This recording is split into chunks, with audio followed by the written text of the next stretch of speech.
बहुत लाज लगता है। एक बार 500 दे दे काफी बाबू तब क्या बार बार ना चाहे ऐसे कि संहतिया है लोग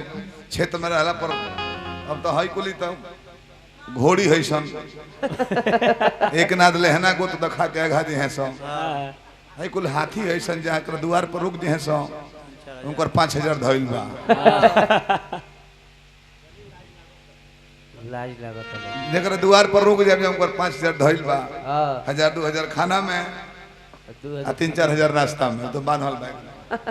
दो तीन हजार अब एगो माई के नाम पर गीत हमारे गीत गा दिले बड़े बाकी तनी बदल ले हम हम हूँ गाई सारा लोग के भगा दिल लाले लाल कुर्सी क दिल ठीक बा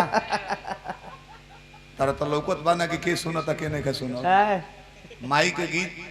तारा कब गाओ चाहिए कब लास्ट राउंड गोनोई तू जवार लायक गई तो अभी जो श्रोता जुटल बड़े हां माई मरल बड़ी तो दुख के करबा घर के लोग के 8 बेटा लोग के हां पतो के नाती पोता के हां जवार लायक कोनो 3 राउंड गावल जाला हां परिवार लायक कोनो तबे गावल जाला जब जवार वाला लोग हट गइल बा परिवार वाला बचल हाय हाय हाय ओह बेरा गावल जाला आ तू बिगाड़ के धो धल गोनई के कितना बढ़िया लोग प्रसंग के श्रोता रहलो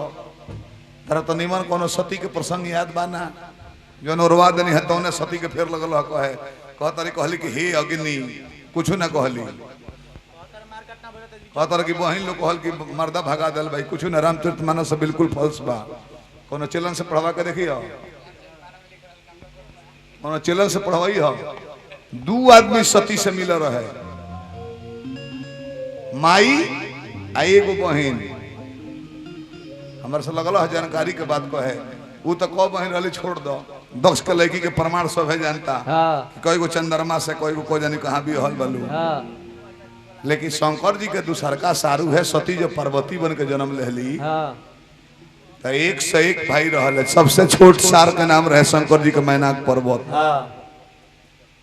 अब 1 से 1 में तारा 5 गो याद ना हो तू 86 को हम 100 गो नाम धो दे हां तू लिमिटेशन वाला हो जानकारी के माध्यम में अच्छा तहारा सुखनंदन यादव का 2 गोला करा दिया वो तू ही बताओ के करा का सील दिया हां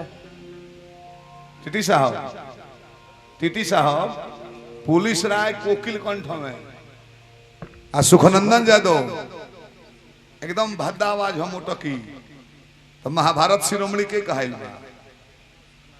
सुखनंदन यादव हम तू ब्यास न भैया ऐसा कोनो बात कहो जो कम लोग जानत होखे सती दहन तो लइका लइका के याद बा जितना ब्यास लो बा केहू मर्द मरता तो दशरथ मरो केहू औरत मरता तो सती दहन खोजना करेला तारा बा दिमाग में हम लक्ष्मण जी के मेहरारू के उर्मिला के मरण गा दे तारा बस के बा हम जसोदा जी के मरण गा दे कृष्ण के माई के तारा बस के बा नहीं खे तारा का शुरू से कहते लयदार अच्छा हो गायकी अच्छा नकल करे लो व्यास अपना नाम के संग मत लगई हो गायक लिखो व्यास बने में बहुत गायक मनोज शर्मा लिख सकल हां व्यास मत लिखिए वो खातिर हमरा 30 बरिस मेहनत करे पड़ल बा न तो हमारा के दिन याद पड़ल कि 2005 से 10 ले नहीं चलल अच्छा काहे तू वही जे रह गेल जिले में आपने के हम जाना कि 3 राज्य के हेड ऑफ डिपार्टमेंट बन गए नहीं हां बिहार झारखंड उत्तर प्रदेश काहे छोड़ देने का बोल ई सब ई कुल पुरान बात मत कहो तारे को सार आइल बड़े लगल कहे के भेंता जी ई और भाई हो बढ़िया बा बढ़िया हमार छोट भाई है हमें हां आ तू हमार बड़ भाई हो तो तीनों जना भाई नु बन जा तब सार पाउन के भाई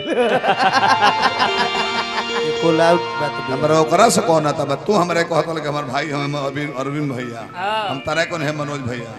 तो हमने के भाई बने जा तार सार आइल बाबू सरवा के हम का चिंता नहीं कौन है शिवपुर के सरवा हेलो हेलो अच्छा परा